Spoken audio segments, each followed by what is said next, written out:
Assalamualaikum warahmatullahi wabarakatuh dan halo sahabat semua. Terima kasih sudah meluangkan waktu untuk berada di channel ini.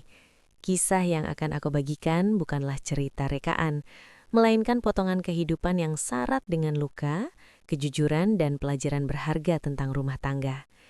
Cerita ini mungkin terasa dekat, mungkin juga menyentuh pengalaman pribadi sebagian dari kalian yang sedang berjuang mempertahankan pernikahan atau sedang belajar menerima kenyataan pahit tentang pengkhianatan. Aku membagikan kisah ini bukan untuk membuka aib siapapun, tetapi sebagai pengingat bahwa di balik senyum yang terlihat bahagia, seringkali ada hati yang menahan sakit sendirian. Sebelum kita masuk lebih dalam, yuk kita ramaikan dulu kolom komentarnya, serta jangan lupa untuk klik tombol like, subscribe, dan aktifkan loncengnya, agar sahabat Fafa tidak ketinggalan cerita-cerita seru lainnya. Dukungan dari sahabat sangat membantu channel ini untuk terus berkembang dan menyajikan cerita-cerita menarik lainnya. Dan seperti biasa, Fafa mau absen nih. Coba tulis nama sahabat, asal kota, dan ketik kata hadir di kolom komentar bawah. Fafa pengen tahu, sahabat setia Fafa dari kota mana saja. Semoga melalui cerita ini, kita bisa saling menguatkan, belajar lebih bijak dalam mencintai, dan tidak merasa sendirian dalam menghadapi ujian hidup. Assalamualaikum warahmatullahi wabarakatuh dan halo sahabat semua. Terima kasih sudah meluangkan waktu untuk berada di channel ini. Kisah yang akan aku bagikan bukanlah cerita rekaan, melainkan potongan kehidupan yang syarat dengan luka, kejujuran, dan pelajaran berharga tentang rumah tangga. Cerita ini mungkin terasa dekat, mungkin juga menyentuh pengalaman pribadi sebagian dari kalian yang sedang berjuang mempertahankan pernikahan atau sedang belajar menerima kenyataan pahit tentang pengkhianatan. Aku membagikan kisah ini bukan untuk membuka aib siapapun, tetapi sebagai pengingat bahwa di balik senyum yang terlihat bahagia, seringkali ada hati yang menahan sakit sendirian.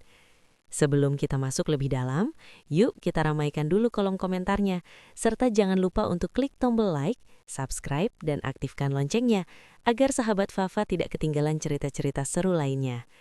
Dukungan dari sahabat sangat membantu channel ini untuk terus berkembang dan menyajikan cerita-cerita menarik lainnya. Dan seperti biasa, Fafa mau absen nih. Coba tulis nama sahabat, asal kota, dan ketik kata hadir di kolom komentar bawah. Fafa pengen tahu, sahabat setia Fafa dari kota mana saja. Semoga melalui cerita ini, kita bisa saling menguatkan, belajar lebih bijak dalam mencintai, dan tidak merasa sendirian dalam menghadapi ujian hidup. Jika ada yang bertanya tentang rumah tanggaku sebelum semuanya runtuh, aku akan menjawab dengan senyum kecil dan berkata bahwa hidupku baik-baik saja. Setidaknya, itulah yang selalu terlihat dari luar. Kami adalah pasangan yang dianggap berhasil membangun keluarga harmonis. Suami yang bekerja keras, istri yang setia mendampingi, rumah sederhana yang selalu tampak rapi, dan tawa yang sesekali terdengar di antara rutinitas harian. Banyak orang mengatakan kami pasangan yang serasi, bahkan tak sedikit yang menjadikan pernikahan kami sebagai contoh. Aku menikah dengan penuh keyakinan, bukan karena paksaan, bukan pula karena usia. Aku menikah karena cinta dan kepercayaan. Aku percaya bahwa pernikahan adalah tempat pulang, tempat dua orang saling menguatkan ketika dunia terasa berat. Di awal pernikahan, semuanya terasa hangat. Kami saling berbagi cerita sebelum tidur, tertawa atas hal-hal kecil, dan merencanakan masa depan dengan penuh harapan. Aku merasa menjadi perempuan paling beruntung karena memiliki suami yang menurutku saat itu bertanggung jawab dan penyayang. Hari-hariku diisi dengan rutinitas sebagai istri. Bangun pagi lebih awal, menyiapkan keperluannya, memastikan rumah terasa nyaman saat ia pulang. Aku belajar menekan ego, mengalah saat terjadi perbedaan pendapat, dan selalu berpikir bahwa pernikahan memang butuh kesabaran. Aku sering berkata pada diriku sendiri bahwa tidak ada rumah tangga yang sempurna, dan tugasku adalah menjaga keutuhan itu sebaik mungkin. Di depan orang lain, aku selalu berusaha menunjukkan bahwa kami baik-baik saja. Jika ada masalah kecil, aku simpan sendiri. Aku tidak ingin orang lain memandang suamiku buruk. Bagiku, menjaga nama baik pasangan adalah bagian dari kesetiaan. Aku memilih diam, bukan karena tidak terluka, tapi karena aku yakin setiap masalah bisa diselesaikan dengan komunikasi dan waktu. Kami jarang bertengkar besar. Kalaupun ada perbedaan, biasanya berakhir dengan diam yang panjang, lalu kembali seperti biasa. Aku mengira itu tanda kedewasaan. Aku mengira diamnya adalah bentuk menahan emosi agar tidak menyakiti. Aku tidak menyadari bahwa di balik ketenangan itu, ada jarak yang perlahan tumbuh tanpa kusadari. Media sosial kami juga terlihat harmonis. Foto keluarga, momen kebersamaan, dan ucapan manis di hari-hari tertentu. Banyak yang mengira hidupku sempurna. Beberapa teman bahkan berkata, "Kamu beruntung punya suami seperti dia." Aku hanya tersenyum, karena saat itu aku pun merasa demikian. Aku tidak tahu bahwa kebahagiaan yang terlihat itu hanyalah lapisan luar dari sesuatu yang rapuh. Aku adalah tipe istri yang percaya penuh. Aku tidak pernah memeriksa ponselnya, tidak pernah curiga berlebihan, dan tidak pernah merasa perlu mengawasi langkahnya. Bagiku, kepercayaan adalah fondasi utama pernikahan. Tanpa itu, cinta akan selalu dipenuhi rasa takut. Aku tidak ingin hidup dalam kecurigaan. Aku ingin percaya sepenuhnya. Namun seiring waktu, ada hal-hal kecil yang sebenarnya mulai berubah. Bukan perubahan besar yang mencolok, melainkan detail-detail yang mudah diabaikan. Ia mulai lebih sering pulang dengan wajah lelah dan langsung menyendiri. Obrolan kami sebelum tidur semakin jarang. Jika aku bercerita panjang, ia hanya menjawab singkat. Aku mengira ia hanya penat dengan pekerjaan. Aku memilih memahami, bukan mempertanyakan. Aku sering menenangkan diriku sendiri. Aku berkata bahwa suami adalah manusia biasa yang juga bisa lelah. Aku berkata bahwa tugasku sebagai istri adalah menjadi tempat istirahat, bukan sumber masalah. Maka aku menahan banyak hal dalam hati. Aku belajar untuk tidak terlalu menuntut. Aku belajar untuk cukup dengan kehadirannya meski tanpa banyak kata. Ada masa di mana kami lebih sering berada di ruangan yang sama, tapi seolah hidup di dunia masing-masing. Ia dengan pikirannya, aku dengan perasaanku. Tapi lagi-lagi aku menutup mata. Aku yakin semua pasangan pasti melalui fase seperti ini. Aku tidak ingin berprasangka buruk. Aku takut jika kecurigaan justru akan merusak apa yang masih bisa diperbaiki. Aku masih memasakkan makanan kesukaannya, masih menunggunya pulang, masih mendoakan setiap langkahnya. Dalam doaku, aku selalu meminta agar pernikahan kami dijaga, agar cinta kami tidak luntur oleh waktu. Aku tidak pernah membayangkan bahwa orang yang setiap malam kudoakan justru akan menjadi sumber luka terdalam dalam hidupku. Yang paling menyakitkan, aku benar-benar merasa bahagia pada masa itu. Bahagia dalam versi diriku sendiri. Bahagia karena merasa sudah menjalankan peranku sebaik mungkin. Bahagia karena percaya bahwa kesetiaan dan kesabaran akan selalu berbuah manis. Aku tidak tahu bahwa kebahagiaan itu berdiri di atas kebohongan yang belum terungkap. Pernikahan kami memang terlihat sempurna, tapi ternyata kesempurnaan itu hanya milik mereka yang melihat dari luar. Aku, yang berada di dalamnya, perlahan kehilangan kehangatan tanpa menyadarinya. Dan tanpa aku tahu, retakan kecil yang kuanggap sepele itu sedang menunggu waktu untuk menghancurkan segalanya. Bab ini adalah gambaran awal dari rumah tangga yang terlihat utuh, namun rapuh.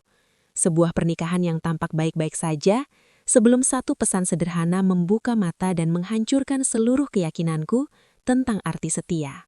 Hari pernikahan itu masih tersimpan jelas di ingatanku, seolah baru kemarin terjadi. Aku ingat bagaimana pagi terasa berbeda.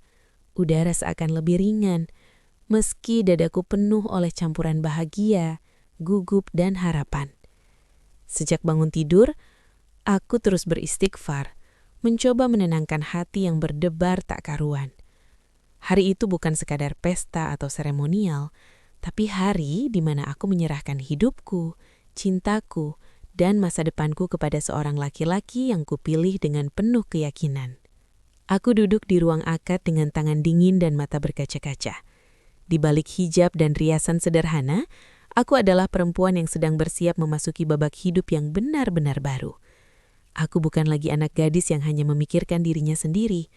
Aku akan menjadi istri, pendamping, dan penopang hidup seseorang. Dalam hatiku, aku berjanji pada diri sendiri untuk menjadi istri yang baik, setia, dan selalu berusaha menjaga rumah tangga sekuat tenaga.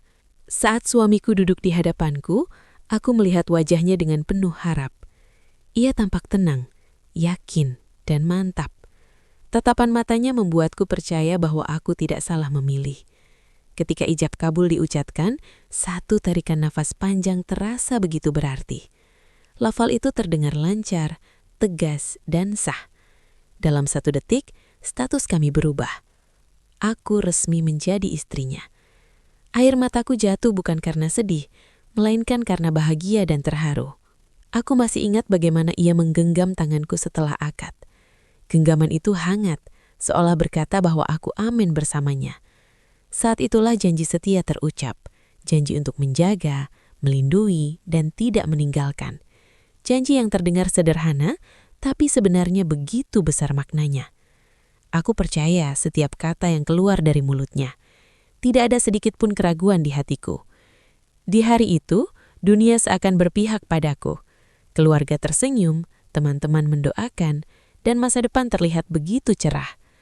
Aku membayangkan hidup yang akan kami jalani bersama, bangun pagi dalam satu rumah, berbagi cerita sebelum tidur, dan menua bersama dengan penuh cinta. Aku percaya bahwa pernikahan adalah ibadah panjang, dan aku siap menjalaninya dengan sepenuh hati. Dalam hatiku, aku berdoa agar suamiku selalu dijaga imannya. Aku berdoa agar kami dijauhkan dari godaan, dari orang ketiga, dan dari perasaan yang bisa merusak kepercayaan. Aku berdoa agar cinta kami tidak hanya bertahan saat bahagia, tapi juga kuat saat diuji. Saat itu, aku benar-benar yakin bahwa doa-doa itu akan dijawab dengan indah. Hari-hari setelah pernikahan dipenuhi rasa manis. Kami belajar menyesuaikan diri satu sama lain. Aku belajar memahami kebiasaan suamiku, begitu pula sebaliknya. Ada tawa, ada canda, ada rasa canggung yang justru membuat semuanya terasa istimewa. Aku merasa dicintai dan dihargai. Setiap perhatian kecil darinya terasa berarti. Aku merasa menjadi rumah bagi seseorang, dan itu membuatku bahagia. Aku memegang teguh janji setia itu. Bagiku, pernikahan bukan sekadar tentang cinta, tapi juga komitmen. Aku percaya bahwa setia bukan hanya soal tidak berpaling, tapi juga tentang hadir sepenuh hati. Aku menjaga perkataanku, sikapku, dan perasaanku. Aku membatasi diri dalam pergaulan, menjaga kehormatan sebagai istri, dan selalu berusaha menjadi pendamping yang bisa diandalkan. Tak jarang, aku mengingat kembali momen akad saat kami menghadapi masalah kecil. Setiap kali ego muncul, aku mengingat janjinya. Setiap kali aku lelah, aku mengingat genggaman tangannya di hari itu. Aku percaya bahwa janji yang diucapkan di depan Tuhan bukanlah main-main. Janji itu seharusnya menjadi pengikat yang kuat, bukan sekadar formalitas. Aku sering berkata pada diri sendiri bahwa rumah tangga butuh pengorbanan. Aku memilih mengalah dalam banyak hal. Aku memilih diam saat perasaanku terluka. Aku memilih bertahan karena aku percaya bahwa janji setia itu nyata. Aku yakin bahwa suamiku juga memegang janji yang sama dalam hatinya. Yang tidak kusadari saat itu adalah kenyataan bahwa janji setia tidak selalu dijaga oleh dua orang dengan cara yang sama. Aku menjaganya dengan kesabaran dan doa. Aku menjaganya dengan kesetiaan tanpa syarat, sementara aku tidak tahu apa yang sebenarnya terjadi di balik sikap tenangnya. Aku benar-benar percaya bahwa hari pernikahan adalah fondasi yang kuat. Aku tidak pernah menyangka bahwa fondasi itu bisa retak bukan karena badai besar, melainkan karena pengkhianatan yang tumbuh diam-diam. Aku tidak pernah membayangkan bahwa janji yang diucapkan dengan lantang itu bisa dilupakan begitu saja. Bab ini adalah tentang keyakinanku pada janji setia, tentang seorang istri yang menggenggam komitmen dengan sepenuh jiwa, tanpa tahu bahwa di masa depan janji itu akan diuji dengan cara yang paling menyakitkan. Karena pada akhirnya, janji setia itu hancur bukan karena aku melepaskannya, melainkan karena aku menjaganya sendirian. Perubahan itu tidak datang dengan suara keras. Tidak ada pertengkaran besar, tidak ada sikap kasar. Tidak ada kata-kata menyakitkan yang langsung membuatku waspada. Semuanya terjadi pelan-pelan, hampir tak terasa. Seperti air yang menetes sedikit demi sedikit, hingga tanpa sadar telah menggenangi seluruh ruangan. Dan aku adalah orang terakhir yang menyadari bahwa ada sesuatu yang sedang berubah dalam rumah tanggaku. Awalnya, aku hanya merasa suamiku lebih sering lelah. Ia pulang kerja dengan wajah letih, bahunya sedikit lebih turun dari biasanya. Aku menyambutnya seperti biasa, menyiapkan makan, menanyakan harinya. Ia menjawab singkat, kadang hanya dengan anggukan atau senyum kecil. Aku menganggapnya wajar. Bukankah setiap orang bisa kelelahan oleh tuntutan hidup? Dulu sebelum tidur, kami selalu berbincang. Hal-hal sederhana, tentang pekerjaan, tentang rencana akhir pekan, atau sekedar cerita kecil yang membuat kami tertawa. Tapi perlahan, kebiasaan itu menghilang. Ia lebih sering menatap layar ponselnya. Jemarinya bergerak cepat, matanya fokus, seolah dunia di depannya lebih menarik daripada kehadiranku di sampingnya. Aku pernah menunggu, berharap ia akan meletakkan ponsel itu dan kembali berbicara denganku. Tapi seringkali aku tertidur lebih dulu, dengan perasaan kosong yang tak bisa kujelaskan. Aku mulai merasa sendiri, meski kami berada di ruangan yang sama. Ada jarak yang tak terlihat, tapi terasa. Aku mencoba mengisi jarak itu dengan lebih banyak perhatian. Aku memasakkan makanan kesukaannya, menanyakan kebutuhannya, bahkan berusaha tampil lebih ceria. Aku berpikir, mungkin ia hanya butuh disemangati. Mungkin ia sedang berada di fase sulit, dan aku harus menjadi istri yang lebih pengertian. Ada kalanya aku ingin bertanya langsung, ingin mengatakan bahwa aku merasa diabaikan, bahwa aku merindukan obrolan sederhana kami. Tapi setiap kali niat itu muncul, aku mengurungkannya. Aku takut dianggap berlebihan. Aku takut dicap istri yang terlalu sensitif. Aku takut kejujuranku justru akan memicu pertengkaran yang sebenarnya bisa dihindari. Jadi, aku memilih diam lagi. Perubahan berikutnya adalah kebiasaannya dengan ponsel. Dulu, ponsel hanyalah alat komunikasi. Ia meletakkannya sembarangan, tidak terlalu peduli siapa yang memegangnya. Tapi kini, ponsel itu seolah menjadi benda paling berharga. Selalu ada di genggamannya, dibawa ke kamar mandi, diletakkan terbalik di meja. Jika ada pesan masuk, ia segera mematikannya atau menjauh sedikit dariku. Aku melihat semua itu. Tapi aku memaksa diriku untuk tidak curiga. Aku berkata pada diriku sendiri, jangan berpikiran buruk, jangan rusak percayamu sendiri. Aku percaya bahwa kecurigaan adalah awal dari kehancuran. Aku tidak ingin menjadi istri yang penuh prasangka. Aku ingin menjadi istri yang percaya dan tenang. Maka aku menutup mata terhadap tanda-tanda kecil yang sebenarnya sudah berteriak minta diperhatikan. Sikapnya juga mulai berubah dalam hal-hal kecil lainnya. Ia tidak lagi menanyakan kegiatanku dengan antusias seperti dulu. Jika aku bercerita panjang, jawabannya singkat, seolah pikirannya berada di tempat lain. Aku mencoba tertawa, mencoba tidak menunjukkan kekecewaan.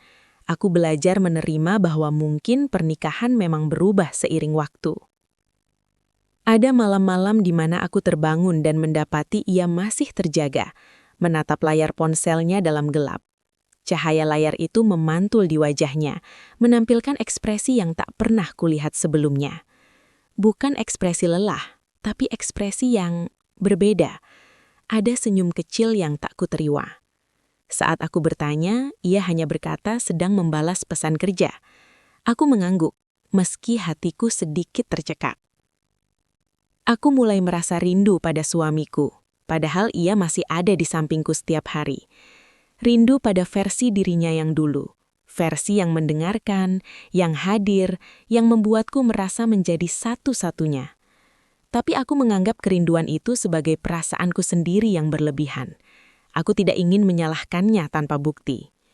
Dalam doa-doaku, aku mulai lebih sering meminta ketenangan. Aku berdoa agar hatiku tidak dipenuhi prasangka. Aku berdoa agar rumah tanggaku tetap dijaga. Aku tidak berdoa untuk kebenaran, karena aku tidak pernah membayangkan ada kebenaran pahit yang menungguku. Aku hanya ingin semuanya kembali seperti dulu, tanpa benar-benar tahu apa yang sedang terjadi. Aku juga mulai menyalahkan diriku. Mungkin aku kurang perhatian. Mungkin aku terlalu sibuk dengan rutinitasku. Mungkin aku tidak cukup menarik lagi. Pikiran-pikiran itu muncul tanpa aku sadari, menggerogoti kepercayaan diriku. Aku berusaha memperbaiki diri, tanpa tahu bahwa masalahnya bukan sepenuhnya ada padaku. Yang paling menyedihkan, perubahan itu membuatku terbiasa dengan rasa sepi. Aku menormalisasi jarak emosional. Aku berkata pada diriku sendiri bahwa inilah bentuk kedewasaan dalam pernikahan, bahwa cinta tidak harus selalu hangat. Aku tidak sadar bahwa aku sedang menipu perasaanku sendiri. Jika aku jujur pada diriku saat itu, mungkin aku akan mengakui bahwa ada ketakutan kecil di hatiku. Tapi ketakutan itu kutekan dalam-dalam. Aku memilih percaya, bandingkan menghadapi kemungkinan terburuk. Aku memilih nyaman dalam ketidaktahuan, karena aku tidak siap menghadapi kenyataan yang bisa menghancurkan segalanya. Bab ini adalah tentang perubahan yang terjadi tanpa disadari, tentang seorang istri yang melihat tanda-tanda kecil tapi memilih mengabaikannya demi menjaga keutuhan rumah tangga. Tentang kepercayaan yang terlalu tulus, hingga tidak menyadari bahwa jarak itu bukan sekedar fase, melainkan awal dari runtuhnya janji setia yang selama ini kupegang erat. Malam itu datang tanpa peringatan. Tidak ada firasat aneh, tidak ada pertanda buruk yang jelas. Hanya malam biasa, seperti ratusan malam yang telah kami lewati bersama. Hujan turun pelan di luar rumah, menciptakan suara ritmis yang biasanya menenangkanku. Anak-anak sudah tertidur. Lampu kamar diredupkan, dan aku berbaring di samping suamiku yang terlihat lelah setelah seharian bekerja. Aku memejamkan mata, mencoba ikut terlelap. Tapi pikiranku masih sibuk memutar hal-hal kecil yang mengganggu akhir-akhir ini. Tentang jarak yang terasa, tentang percakapan yang makin jarang, tentang perasaan asing yang sulit kujelaskan. Aku menarik napas panjang dan berkata dalam hati bahwa aku hanya perlu tidur. Besok mungkin semuanya akan terasa lebih baik. Beberapa menit berlalu. Aku hampir terlelap ketika tiba-tiba suara getaran memecah keheningan. Bukan suara keras, hanya getaran singkat. Ponsel suamiku. Aku membuka mata perlahan. Suamiku tidak bergerak, ia tertidur cukup lelap. Aku menoleh ke arah meja kecil di samping tempat tidur, tempat ponselnya berada. Layarnya menyala redup, menampilkan notifikasi yang belum terbaca. Awalnya aku tidak berniat apapun. Sungguh, aku hanya ingin mematikannya agar suara getaran itu tidak terulang dan membangunkannya. Tanganku terulur perlahan, berusaha tidak membuat suara. Jantungku berdetak sedikit lebih cepat, bukan karena curiga, tapi karena takut membangunkannya. Saat jariku menyentuh ponsel itu, layar kembali menyala terang, dan di sanalah semuanya berubah. Satu baris kalimat muncul jelas di layar. Bukan nama yang kukenal, bukan pula pesan singkat biasa. Hanya beberapa kata, tapi cukup untuk membuat dunia di sekitarku seolah runtuh dalam sekejap. Napasku tertahan, tanganku membeku. Aku membaca ulang pesan itu, berharap mataku salah, berharap otakku keliru menerjemahkan maknanya. Rindu kamu, aku gak sabar ketemu lagi. Aku menelan ludah dengan susah payah. Jantungku berdegup kencang, begitu keras sampai aku takut suamiku akan terbangun mendengarnya. Kepalaku terasa ringan, seperti akan pingsan. Aku menatap layar itu terlalu lama, seolah berharap kata-katanya akan berubah jika aku tatap lebih lama. Tapi tidak, kalimat itu tetap di sana. Nyata, kejam. Aku melirik ke arah suamiku. Wajahnya tenang, tertidur tanpa beban. Orang yang sama yang beberapa jam lalu makan malam bersamaku. Orang yang sama yang setiap hari kudoakan keselamatannya. Orang yang sama yang pernah mengucapkan janji setia di hadapanku dan Tuhan. Air mataku mulai menggenang tapi aku menahannya. Aku tidak boleh menangis. Tidak sekarang. Aku takut isakanku akan membangunkannya. Aku takut jika semuanya terjadi terlalu cepat. Aku tidak siap. Aku ingin waktu berhenti. Aku ingin kembali ke beberapa menit sebelumnya, saat aku belum melihat apapun. Tanganku gemetar hebat. Ponsel itu terasa berat, seolah memegang sesuatu yang bukan hakku untuk diketahui. Tapi juga sesuatu yang tidak bisa lagi kuabaikan. Aku terdiam lama, bergulat dengan pikiranku sendiri. Antara ingin mengunci layar dan berpura-pura tidak pernah melihat pesan itu, atau membuka semuanya dan menghadapi kenyataan yang belum tentu sanggup kuterima. Dalam hati, aku berdoa lirih. Ya Allah, jika ini ujian, beri aku kekuatan. Jika ini salah paham, tolong jelaskan. Doa itu nyaris tak terdengar, tenggelam oleh detak jantungku sendiri. Akhirnya, dengan tangan yang masih gemetar, aku membuka layar ponsel itu. Bukan dengan niat mencari kesalahan, tapi dengan kebutuhan untuk memastikan bahwa apa yang kulihat bukan ilusi. Aku bersalah, tapi rasa takutku jauh lebih besar. Aku perlu tahu kebenarannya. Pesan itu bukan satu-satunya. Percakapan panjang terbuka di hadapanku. Barisan kata-kata yang tidak seharusnya ditulis oleh seorang suami kepada perempuan lain. Candaan, perhatian, kerinduan, rencana pertemuan. Semuanya tersaji begitu telanjang. Dadaku terasa sesak, seolah ada tangan tak terlihat yang meremas jantungku dengan kejam. Aku menutup mulutku dengan tangan, menahan suara yang hampir keluar. Air mata akhirnya jatuh, satu persatu, membasahi pipiku.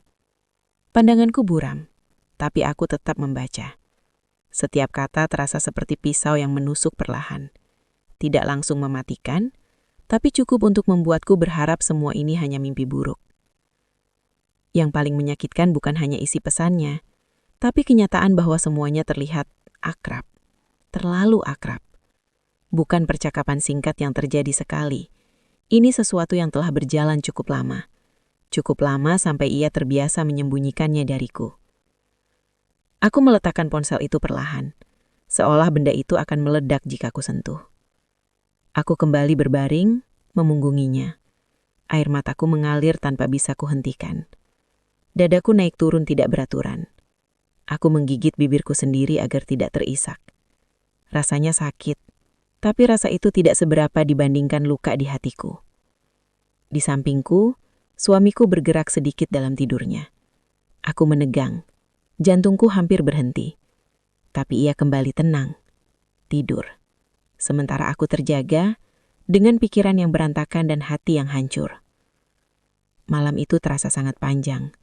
Setiap detik berlalu seperti 1 jam. Aku menatap gelap, mencoba mencerna apa yang baru saja terjadi. Semua kenangan berputar di kepalaku. Janji setia, tawa, doa-doa, pengorbanan. Semuanya bercampur dengan kata-kata di layar ponsel itu. Aku ingin membangunkannya. Aku ingin berteriak, menuntut penjelasan. Tapi aku juga ingin lari. Aku ingin bersembunyi dari kenyataan ini. Aku terjebak di antara dua rasa yang sama-sama menyakitkan. Saat subuh hampir tiba, aku masih terjaga. Mataku perih, kepalaku berat, tapi aku tidak bisa tidur. Aku tahu, sejak malam itu hidupku tidak akan pernah sama lagi. Sesuatu telah pecah, dan tidak ada cara untuk menyatukannya kembali tanpa luka. Bab ini adalah titik balik. Malam sunyi yang mengubah segalanya. Malam di mana aku tidak hanya menghilangkan kepercayaan, tapi juga kehilangan versi diriku yang dulu percaya bahwa cinta dan kesetiaan selalu berjalan beriringan. Pesan itu terus terngiang di kepalaku, bahkan setelah layar ponsel suamiku kembali gelap. Kalimatnya pendek, sederhana, tapi efeknya begitu kejam. Seolah ia ditulis bukan hanya untuk dibaca, melainkan untuk menghancurkan. Aku mencoba memejamkan mata, berharap rasa sakit itu mereda. Tapi setiap kali aku menutup mata, kata-kata itu muncul kembali, lebih jelas, lebih menusuk. Aku bangkit perlahan dari tempat tidur dan duduk di tepi ranjang. Kakiku terasa lemas, seperti tidak sanggup menopang tubuhku sendiri. Aku memeluk lutut, menunduk, mencoba mengatur nafas. Dadaku terasa sempit, nafasku pendek-pendek. Aku tidak menangis keras, tapi air mata terus mengalir tanpa suara, jatuh ke lantai kamar yang dingin. Aku bertanya pada diriku sendiri, berulang kali, dengan suara hati yang gemetar. Sejak kapan? Seberapa jauh? Berapa lama aku dibohongi? Pertanyaan-pertanyaan itu tidak langsung mendapatkan jawaban, tapi rasa sakitnya sudah lebih dari cukup. Aku merasa seperti orang asing di rumahku sendiri. Tempat yang selama ini kuanggap paling aman, kini terasa menyesakan. Aku memandang sekeliling kamar, melihat foto-foto kami di dinding.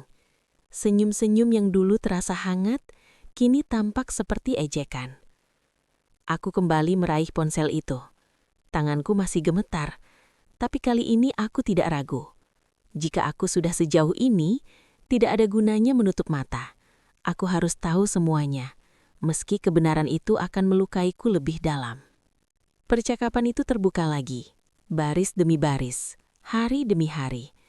Aku menyadari bahwa pesan yang pertama kulihat hanyalah puncak kecil dari gunung es yang besar dan gelap. Ada sapaan pagi, ada candaan ringan, ada perhatian yang seharusnya milikku. Ada kalimat-kalimat yang tidak pernah ia ucapkan padaku lagi, tapi justru dituliskannya dengan mudah kepada perempuan lain.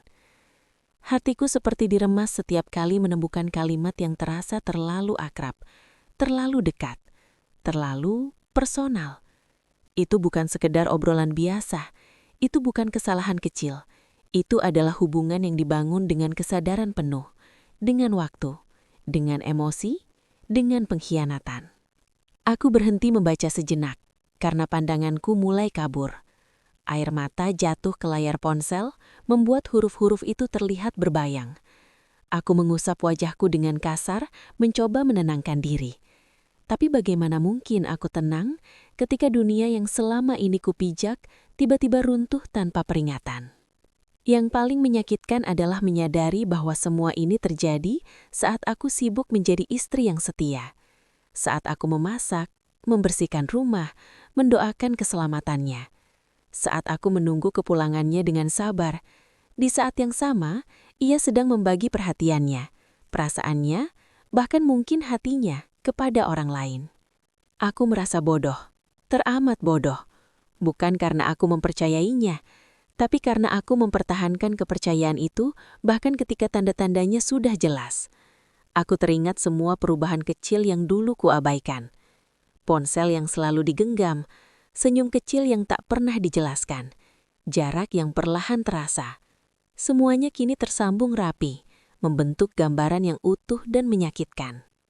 Aku ingin marah, aku ingin menjerit, aku ingin membangunkannya dan menuntut penjelasan saat itu juga. Tapi tubuhku terasa kaku, lidahku keluh.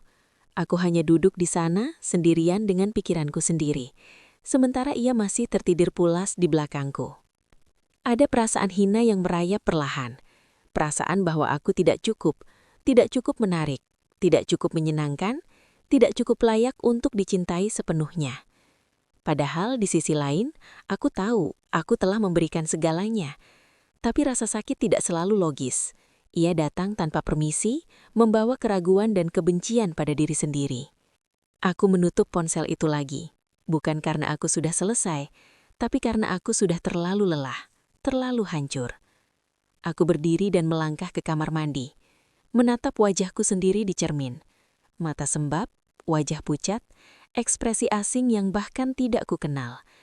Aku bertanya pada bayanganku sendiri, apa ini yang tersisa dariku? Air mengalir dari keran membasahi wajahku. Aku berharap air itu bisa ikut meluruhkan rasa sakit. Tapi tidak, luka ini terlalu dalam untuk disembuhkan dengan air mata saja. Aku bersandar di wastafel, menutup mata dan membiarkan tangisku pecah tanpa suara. Dalam hati, aku kembali berdoa. Kali ini bukan doa yang panjang dan indah, hanya satu permintaan sederhana, kekuatan. Aku meminta kekuatan untuk menghadapi hari esok, kekuatan untuk tidak runtuh sepenuhnya, kekuatan untuk tetap berdiri meski hatiku remuk. Saat fajar mulai menyingsing, aku kembali ke kamar. Suamiku masih tertidur, wajahnya terlihat damai. Aku memandangnya lama, ada marah, ada sedih, ada cinta yang belum sepenuhnya mati. Perasaan-perasaan itu bercampur menjadi satu, membuat dadaku terasa semakin berat. Aku sadar sejak pesan itu, Aku tidak lagi hanya menjadi istri yang terluka. Aku adalah seseorang yang dipaksa menghadapi kebenaran pahit tentang pernikahannya. Tidak ada lagi ruang untuk pura-pura. Tidak ada lagi alasan untuk menyangkal. Bab ini adalah tentang pesan itu. Pesan yang bukan hanya membuka rahasia, tapi juga membuka mataku. Tentang kebenaran yang datang tanpa belas kasihan. Tentang detik-detik di mana aku harus menerima bahwa janji setia yang selama ini kupegang erat, ternyata telah dilanggar jauh sebelum aku menyadarinya. Dan sejak saat itu, aku tahu hidupku telah memasuki babak yang sama sekali berbeda. Pagi itu datang dengan cara yang paling menyakitkan. Matahari terbit seperti biasa, cahaya menyusup lewat celah jendela, seolah dunia tidak peduli pada apa yang terjadi semalam. Aku masih terjaga ketika suamiku membuka mata. Tubuhku kaku, pikiranku berantakan, dan hatiku terasa kosong sekaligus penuh oleh ribuan emosi yang saling bertabrakan. Ia bangun, meregangkan badan, lalu menoleh ke arahku. "Kamu sudah bangun?" Tanyanya dengan suara yang terdengar normal. Terlalu normal, seolah tidak ada apa-apa, seolah semalam tidak terjadi apapun. Aku hanya mengangguk pelan. Suaraku menghilang entah kemana. Kami menjalani pagi dengan keheningan yang berat. Ia bersiap untuk berangkat kerja, sementara aku duduk di ruang makan, menatap meja kosong. Setiap gerakannya terasa seperti pukulan kecil di dadaku. Cara ia berbicara, cara ia mengenakan kemeja, semua terasa asing. Aku ingin menghentikannya. Aku ingin bertanya, tapi mulutku seolah terkunci. Ketika pintu akhirnya tertutup di belakangnya, aku merasa nafasku baru bisa keluar. Aku terduduk lemas. Rumah itu tiba-tiba terasa sangat sunyi. Sunyi yang menekan. Sunyi yang memaksa pikiranku kembali ke satu hal yang terus berputar tanpa henti. Kebenaran. Aku tahu aku tidak bisa terus berpura-pura. Pesan itu bukan mimpi. Percakapan itu nyata. Dan apapun alasannya, aku tidak bisa menghapus kenyataan bahwa suamiku telah melanggar janji setia yang kami ucapkan bersama. Menyangkalnya hanya akan menyakitiku lebih lama. Hari itu aku menjalani waktu dengan perasaan terpecah. Aku melakukan rutinitas seperti biasa, tapi pikiranku melayang. Setiap sudut rumah mengingatkanku pada kebersamaan kami. Setiap benda terasa menyimpan kenangan yang kini berubah menjadi beban. Aku mencoba mengalihkan pikiran, tapi gagal. Kebenaran itu terus memanggil, menuntut untuk dihadapi. Sore hari, aku mengambil keputusan kecil tapi penting. Aku akan berbicara dengannya. Tidak dengan teriakan, tidak dengan emosi yang meledak-ledak. Aku ingin mendengar langsung darinya. Aku ingin melihat bagaimana ia menjelaskan semua ini. Aku ingin tahu apakah masih ada kejujuran yang tersisa. Malam itu, saat ia pulang, aku memintanya duduk. Suaraku terdengar asing di telingaku sendiri. Ia terlihat terkejut, mungkin karena raut wajahnya yang tidak seperti biasanya. Aku menarik nafas panjang, mencoba menahan getaran di dadaku. "Ada yang ingin aku tanyakan," kataku, akhirnya. Ia mengangguk, tampak waspada. Aku mengambil ponselnya yang sudah kusiapkan di meja. Tanganku masih bergemetar saat aku mendorongnya ke arahnya. Aku tidak perlu mengatakan apapun lagi. Tatapannya jatuh ke layar, dan di detik itu, aku melihat sesuatu berubah di wajahnya. Diam. Tidak ada bantahan spontan, tidak ada tanya balik, tidak ada kemarahan, hanya diam yang panjang dan berat. Diam yang menjawab lebih banyak daripada kata-kata apapun. Dadaku terasa sesak. Aku tahu, sebelum ia membuka mulutnya, bahwa kebenaran itu nyata. "Apa ini?" tanyaku lirih, meski aku sudah tahu jawabannya. Ia menghela nafas panjang, bahunya turun. Ia mengatakan, "Aku bisa jelaskan," katanya pelan. Kalimat itu menusukku, bukan karena aku ingin mendengar penjelasan, tapi karena aku tahu, apapun penjelasannya, kenyataannya tetap sama. Ia telah melakukannya. Ia telah memilih untuk menyembunyikan sesuatu dariku. Ia mulai berbicara tentang kesepian, tentang tekanan, tentang merasa tidak dimengerti. Kata-katanya mengalir satu demi satu, seperti pembenaran yang telah lama ia siapkan. Aku mendengarkan dalam diam, Setiap kalimatnya terasa seperti mencoba memindahkan kesalahan, mengaburkan batas antara alasan dan pengkhianatan. Aku ingin berteriak bahwa aku juga kesepian, bahwa aku juga lelah, bahwa aku juga sering merasa tidak dimengerti. Tapi aku tidak mencari orang lain. Aku tidak mengkhianati janji. Aku memilih bertahan.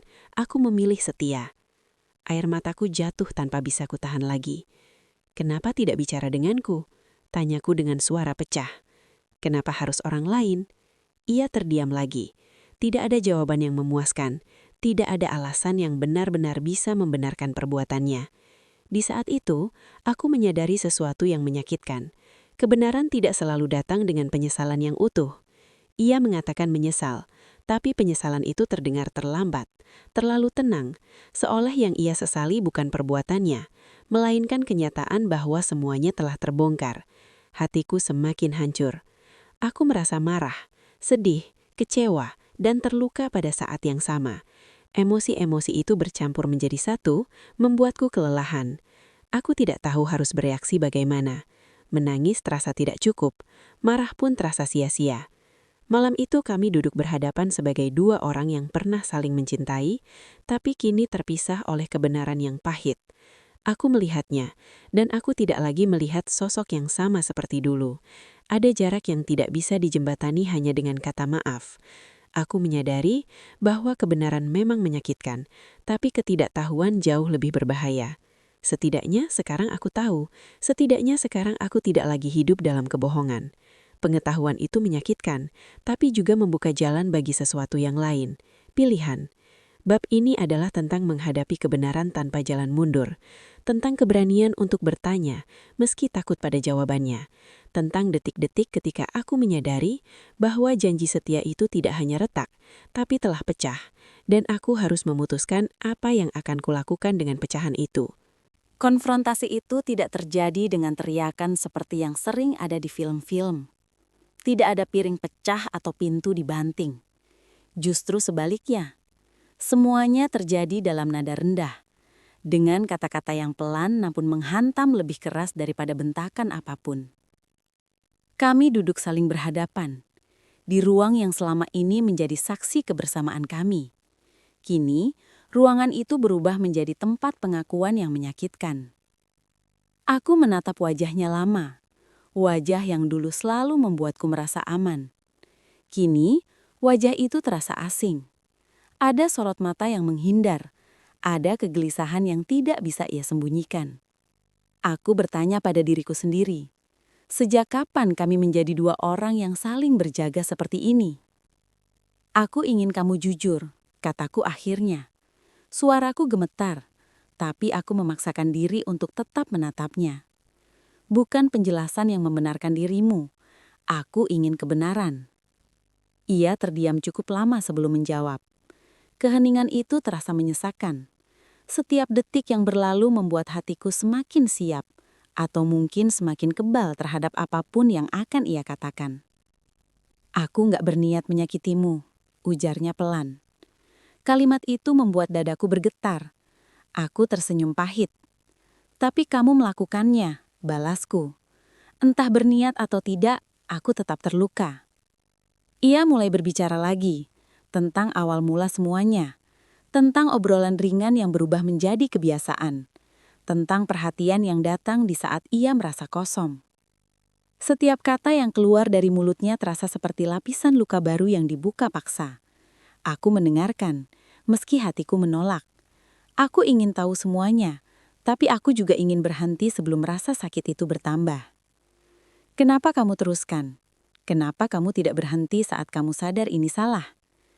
Ia mengusap wajahnya dengan kedua tangan. Katanya, aku lemah, aku salah. Pengakuan itu tidak memberiku kelegaan seperti yang kubayangkan. Tidak ada rasa lega, tidak ada penutupan. Hanya kehampaan yang semakin besar. Aku menyadari bahwa mengakui kesalahan tidak serta-merta memperbaiki kerusakan yang telah terjadi. Aku berdiri dan berjalan beberapa langkah menjauh, mencoba menenangkan diri. Tanganku dingin, kakiku gemetar. Aku merasa seperti berdiri di tepi jurang, dan satu langkah lagi akan membuatku jatuh sepenuhnya. Kamu tahu, Kataku tanpa menoleh. Yang paling menyakitkan bukan cuma kamu dekat dengan orang lain, tapi kenyataan bahwa selama ini aku berjuang sendirian. Aku setia sendirian. Aku percaya sendirian. Suaraku pecah di akhir kalimat. Aku tidak bisa menahannya lagi. Air mata jatuh deras, kali ini tanpa usaha untuk disembunyikan. Aku merasa rapuh. Terlalu rapuh untuk menjadi kuat. Terlalu lelah untuk berpura-pura. Ia mendekat, seolah ingin menyentuhku. Refleks aku mundur. Gerakan kecil itu membuatnya berhenti. Ada luka di matanya, tapi aku tidak bisa lagi mengutamakan perasaannya. Bukan sekarang, tidak setelah semuanya. Jangan, kataku lirih.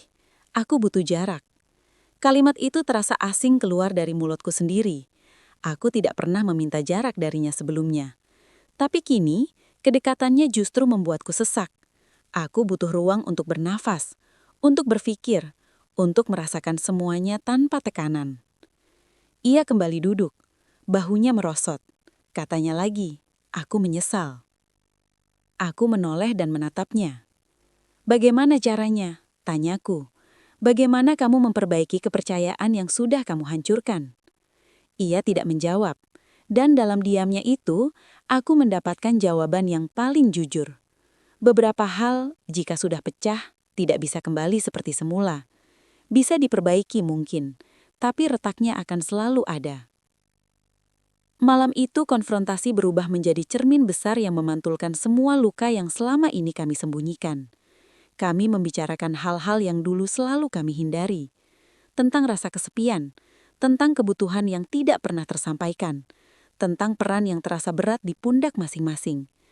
Tapi di tengah semua pembicaraan itu, satu hal tidak berubah, yaitu fakta bahwa ia telah memilih orang lain saat aku memilih bertahan. Aku merasa marah pada diriku sendiri karena masih peduli, karena masih menangis, karena masih ada bagian dari diriku yang ingin memeluknya dan berharap semuanya kembali seperti dulu. Perasaan itu membuatku merasa lemah, tapi aku tahu, mencintai tidak pernah membuat seseorang bodoh. Yang membuatku hancur adalah dikhianati, bukan mencintai. Konfrontasi itu menguras seluruh energiku. Tubuhku lelah, pikiranku kacau, hatiku remuk. Aku menyadari bahwa aku tidak bisa mengambil keputusan besar dalam kondisi seperti ini. Aku butuh waktu, bukan untuk memaafkan, tapi untuk memahami diriku sendiri. Aku butuh waktu, kataku akhirnya. Aku tidak bisa langsung baik-baik saja. Aku tidak tahu apa yang akan aku lakukan. Tapi aku tahu, aku tidak bisa berpura-pura lagi. Ia mengangguk pelan, tidak ada bantahan. Mungkin untuk pertama kalinya ia benar-benar mendengarkan. Malam itu kami tidur terpisah, bukan karena benci, tapi karena jarak adalah satu-satunya cara agar aku tidak runtuh sepenuhnya. Aku berbaring sendirian, menatap langit-langit, membiarkan pikiranku mengembara.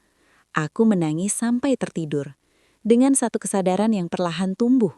Hidupku tidak lagi bisa berjalan seperti sebelumnya. Bab ini adalah tentang konfrontasi, tentang keberanian untuk berkata jujur meski menyakitkan, tentang pertemuan antara cinta dan kenyataan di mana tidak semua perasaan bisa diselamatkan hanya dengan kata maaf, dan tentang seorang istri yang mulai menyadari bahwa mempertahankan harga diri sama pentingnya dengan mempertahankan pernikahan. Hari-hari setelah konfrontasi itu terasa berjalan tanpa arah. Waktu tetap bergerak, tapi aku seolah tertinggal jauh di belakang. Tubuhku menjalani rutinitas seperti biasa. Bangun pagi, menyiapkan keperluan rumah, menjalani hari. Namun jiwaku tertinggal di satu titik. Malam ketika semuanya terungkap. Aku hidup, tapi tidak sepenuhnya hadir. Aku sering duduk sendirian dalam diam, menatap jendela, menatap lantai, menatap apa saja, tanpa benar-benar melihat. Kepalaku penuh oleh pertanyaan yang tak kunjung menemukan jawaban. Haruskah aku bertahan? Haruskah aku pergi? Apakah cinta masih cukup? Atau harga diriku yang sudah terlalu lama kuabaikan? Setiap pilihan terasa menyakitkan. Bertahan berarti hidup dengan luka yang belum tentu sembuh. Pergi berarti menghancurkan mimpi yang dulu kubangun dengan penuh harap. Aku merasa terjebak di antara dua jalan yang sama-sama membuatku kehilangan sesuatu. Di dalam diriku, dua suara terus bertengkar tanpa henti. Suara pertama berkata, "Bertahanlah, tidak ada pernikahan yang sempurna. Semua orang bisa salah. Bukankah memaafkan adalah hal yang mulia?" Suara itu terdengar lembut, penuh empati, dan sangat akrab.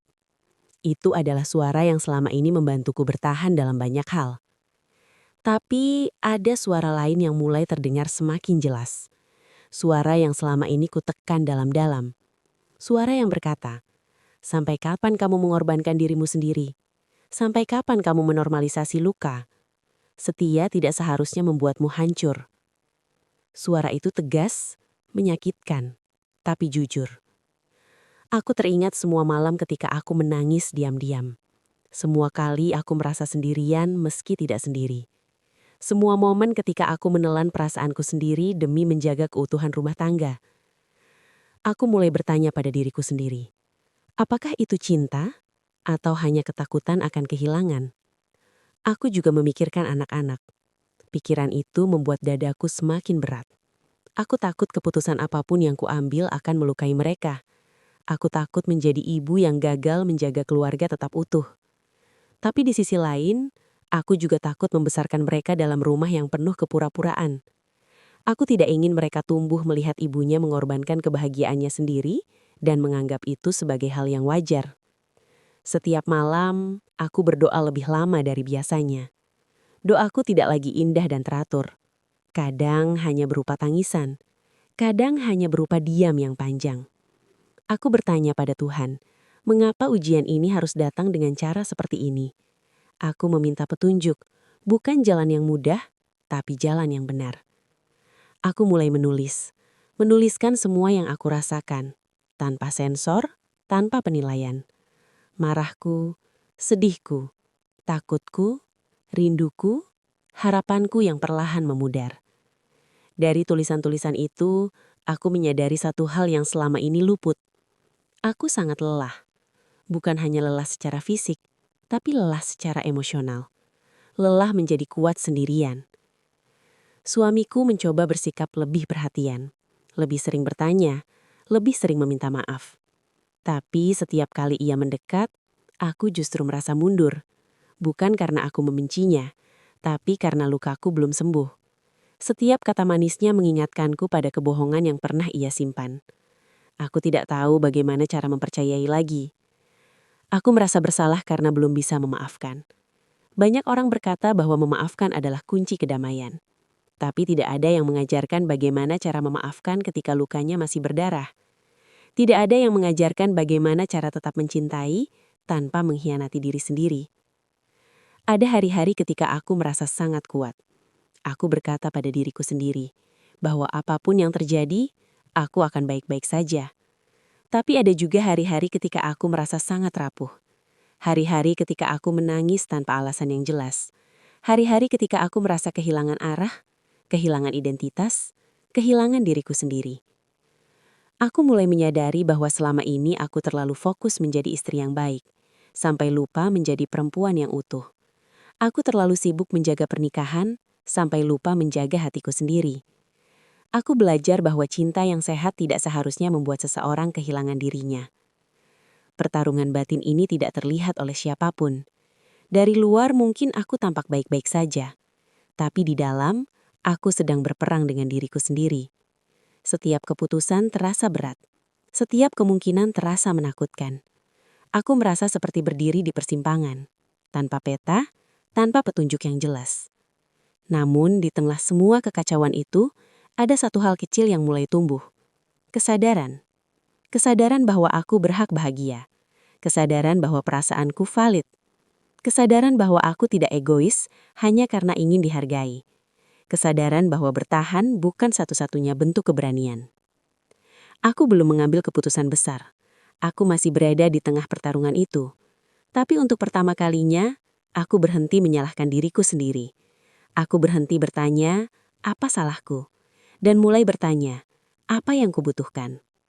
Bab ini adalah tentang pertarungan batin seorang istri, tentang konflik antara cinta dan harga diri, tentang malam-malam sunyi yang dipenuhi doa dan air mata, tentang proses menyadari bahwa sebelum memilih bertahan atau pergi, Aku harus memilih diriku terlebih dahulu. Dan mungkin itulah awal dari keberanian yang sesungguhnya. Aku tahu, tidak mungkin selamanya hidup dalam kebimbangan. Setiap hari yang kulewati tanpa keputusan justru semakin menggerogoti jiwaku. Aku bisa berpura-pura baik-baik saja di depan orang lain, tetapi di dalam diriku ada sesuatu yang perlahan mati. Dan aku sadar, jika aku terus menunda, aku tidak hanya kehilangan pernikahanku, aku akan kehilangan diriku sendiri. Keputusan itu tidak datang tiba-tiba. Ia tumbuh perlahan, dari setiap air mata yang jatuh diam-diam, dari setiap doa yang terucap tanpa kata, dari setiap malam panjang yang kuhabiskan menatap langit-langit kamar sambil bertanya, sampai kapan aku harus kuat sendirian? Aku mengingat kembali awal pernikahan kami. Janji setia yang diucapkan dengan suara bergetar. Tatapan penuh harapan. Mimpi sederhana tentang menua bersama. Semua itu terasa begitu nyata, begitu dekat. Namun kini juga terasa sangat jauh. Aku bertanya pada diriku sendiri, apakah aku masih hidup di dalam janji itu atau hanya terjebak pada kenangan tentangnya? Suatu pagi aku terbangun dengan perasaan yang berbeda. Tidak ada tangis, tidak ada amarah yang menggelegak. Yang ada hanyalah kelelahan yang sangat dalam, kelelahan yang tenang. Dan dari keheningan itu, aku akhirnya mengerti. Aku tidak bisa membuat keputusan ini berdasarkan rasa takut. Aku harus membuatnya berdasarkan kejujuran pada diriku sendiri. Aku duduk sendirian di ruang tamu dengan secangkir teh yang tak tersentuh. Tanganku gemetar, bukan karena dingin, tapi karena aku tahu hari itu akan menjadi hari yang menentukan. Aku memikirkan semua kemungkinan. Jika aku bertahan, apakah aku benar-benar bisa memaafkan? Apakah aku bisa kembali percaya tanpa mencurigai setiap gerakannya? Apakah aku bisa kembali mencintai tanpa mengorbankan harga diri? Dan jika aku pergi, apakah aku siap menghadapi dunia dengan status yang berbeda?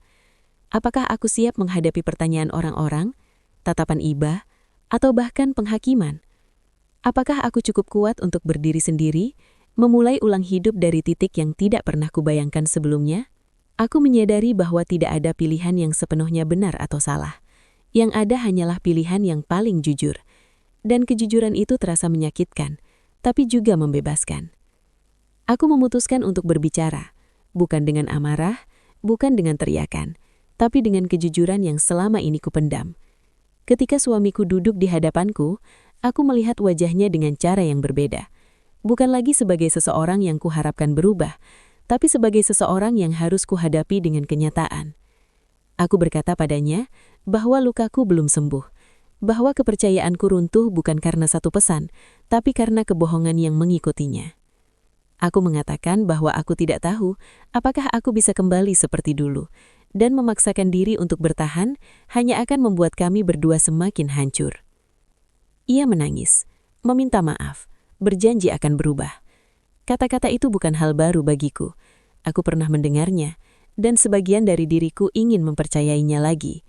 Tapi bagian lain dari diriku, yang kini lebih sadar, tahu bahwa perubahan sejati membutuhkan waktu, proses dan komitmen yang tidak bisa dipaksakan oleh rasa bersalah sesaat.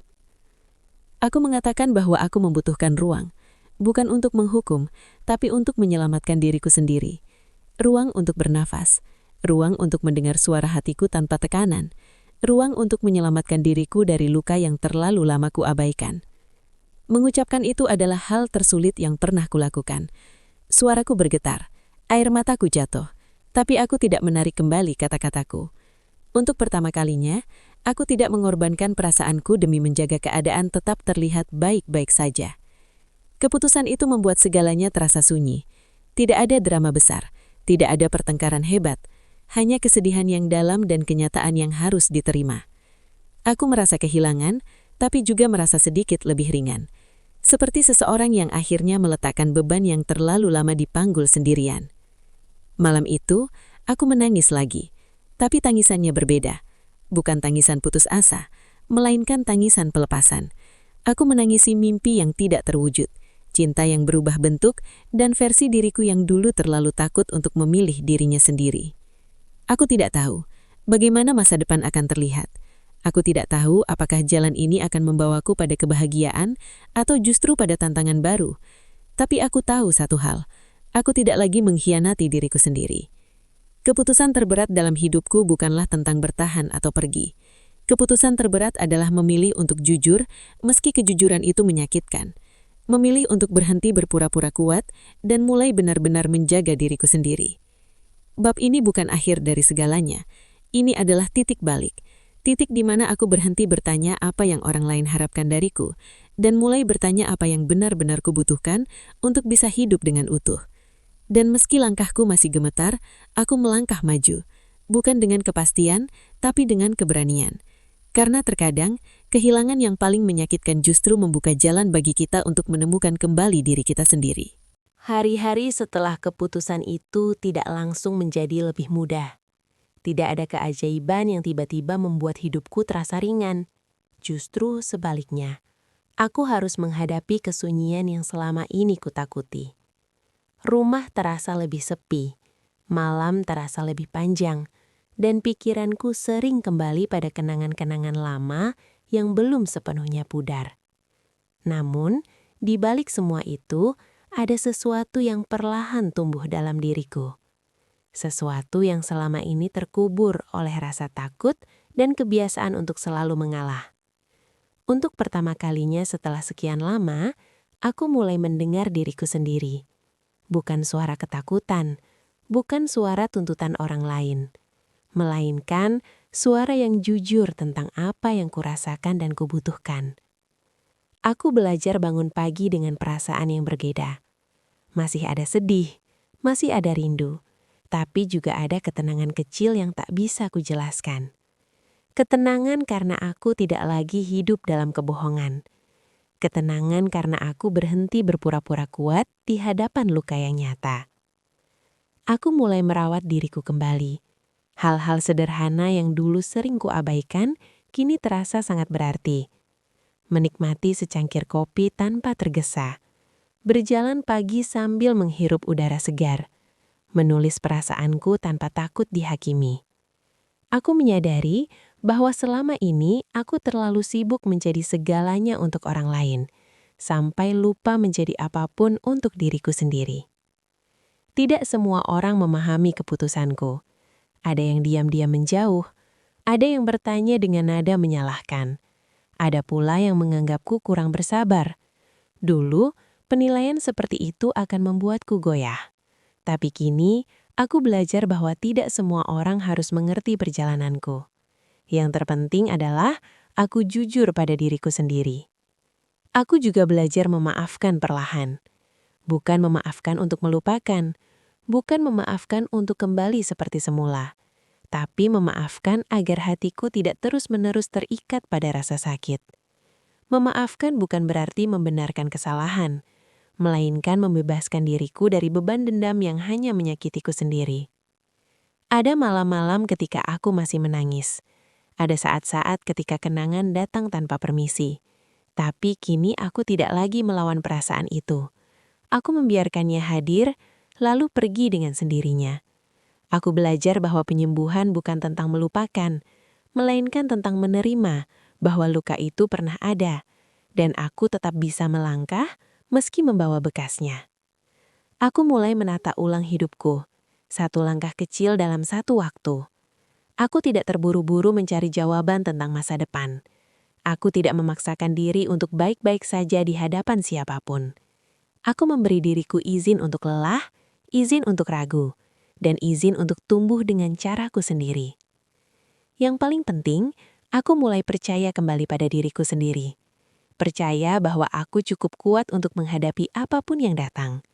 Percaya bahwa kebahagiaan tidak selalu berbentuk pernikahan yang utuh, tapi bisa juga berupa hati yang damai.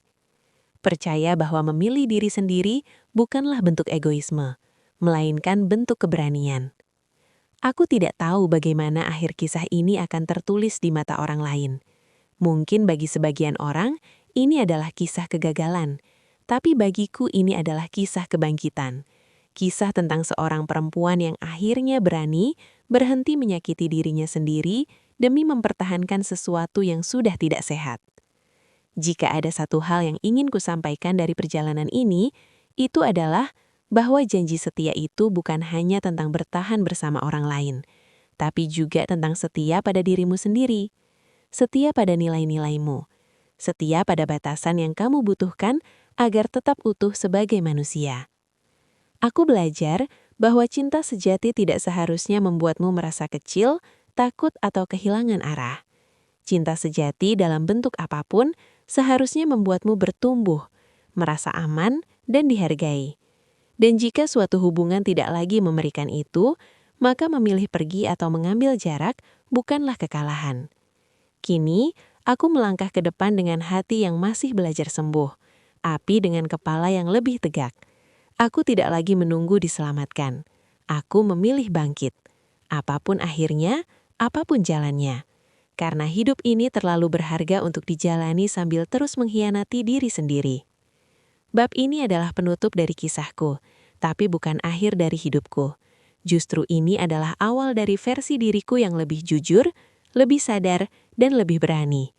Versi diriku yang tahu bahwa meski janji setia itu pernah hancur, aku masih punya satu janji yang harus kutepati. Janji untuk menjaga diriku sendiri. Dan dengan itu, aku melangkah maju. Pelan, mungkin masih bergemetar, tapi penuh harap. Karena terkadang, dari kehancuran terbesar, kita justru menemukan kekuatan yang selama ini tersembunyi dalam diri kita sendiri. Kisah ini aku bagikan bukan untuk mencari simpati, apalagi pembenaran, tetapi sebagai pengingat bahwa setiap dari kita sedang berjuang dengan ujiannya masing-masing. Rumah tangga tidak selalu tentang bertahan tanpa luka, tetapi tentang keberanian untuk jujur pada diri sendiri, menjaga hati, dan belajar dari setiap rasa sakit yang pernah ada. Semoga kisah ini bisa menjadi cermin, penguat, atau bahkan pelukan tak terlihat bagi siapapun yang sedang berada di titik terendah dalam hidupnya. Ingatlah, kamu tidak sendirian, dan perasaanmu layak untuk dihargai.